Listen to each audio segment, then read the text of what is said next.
мына ушул жердин подбетонкадан кийин бизге берген изоляция Ош базардыкы. Потому что суу болуп кеткенине байланыштуу бул жердин астынан кийин нымды бергенде жердин астынан бул өзүнөн өзү сороп дагы үстү кургак болуп, могу үстү кургак болуп тура берет да. Памперстей болуп калат да. Ошо анан үстүнөн азыр подбетонка берилет. Материалдарына чейин алынды мына.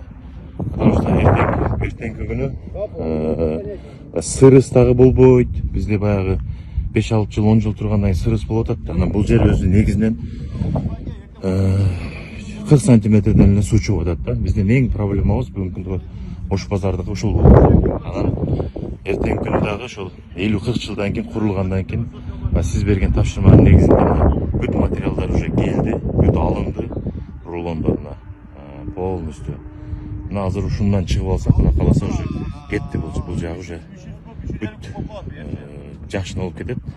Анан сырыс дагы болбойт да, теппейт эми стеналаргачы. Ош базары боюнча сизге маалымат берип коеюн деген. Баардык бизди кармап аткан ушул эле чечилди азыр көрөсүң. Ош базар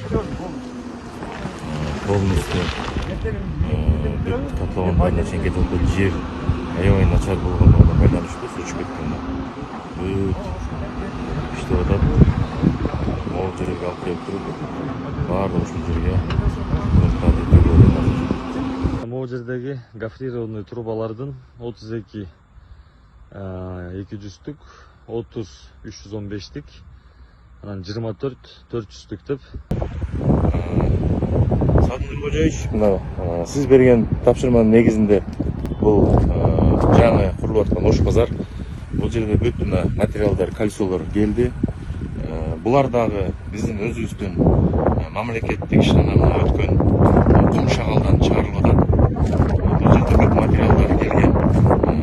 Лотоктор бүт жасалды, лотоктор. Бардыгы ушул Комшагал бүгүнкү күндө мамлекеттик ишкана жасап берип атат. Бул жерде мына техникалардын бардыгы иштеп атат. Жер суу ным болгонуна байланыштуу, бардык технологиялар колдонулуп атат. Бул технологиялар эртеңки күнү дагы бир 30-40 жылдан кийин дагы бул жерде баягы сырыс болбойт да. Азыр дагы бир видео тартып берейин. Бул жерде дренаждардын кандай казылып жүрүп аткан иштери боюнча.